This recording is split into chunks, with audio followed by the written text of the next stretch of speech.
Grabe Edo, may matagal na palang tampo kay Viancy. Bakit naman kaya at ngayon lang nagsiwalat ng saloobin si Edo?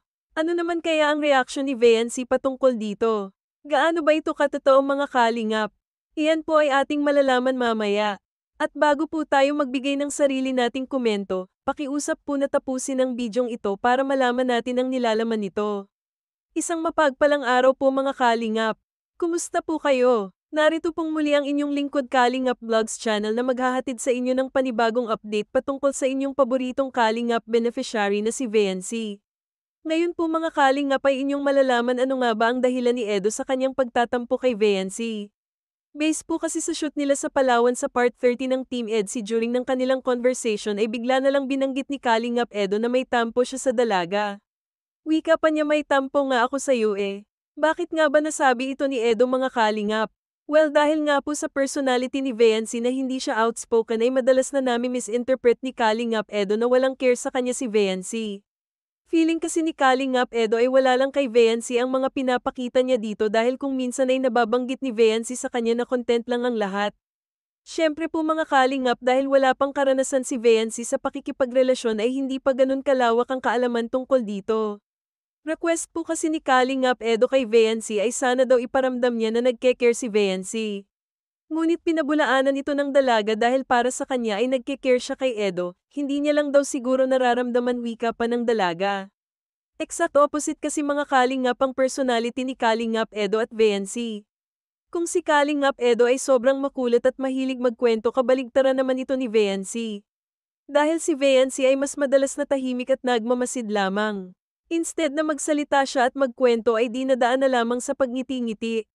Sa ganyang paraan siguro mas nai-express ni Viancy ang kanyang sarili. Hindi kasi katulad ni Kalingap Edo na exposed na sa ibang tao bago pa niya nakilala si Viancy. Ngunit kahit na ganun mga Kalingap ay tanggap naman ni Edo ang personality ni Viancy, mas gusto ni Edo kapag kasama niya si Viancy. Mas gumaganda ang lahat pa niya. Hindi na boring ang buhay. Sagot naman ni Viancy ay okay lang daw ba kahit daw ba nonchalant siya. Sanay naman na daw si Kalingap Edo sa kanya at wala siyang pake kung ganun siya.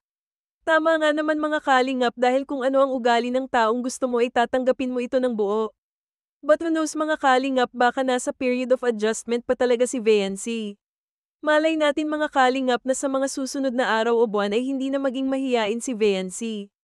Kailangan lang ni Viancy ng mas mahabang exposure sa ibang tao para mas ma-improve niya ang kanyang sarili. For sure ang mga next activity ng Team Kalingap ay makakapag-enhance pa lalo sa personal development ni Viancy. Malaki na rin naman ang naging improvement ni Viancy kumpara doon sa mga previous videos niya.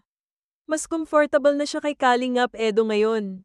Hindi gaya ng dati na halos hindi siya makatingin. Ayaw ni Viancy na nakasuot si Edo ng shades, ngayon mga Kalingap ay mas gusto ni Viancy na nakikita niya ang mga mata ni Kalingap Edo kapag kausap niya.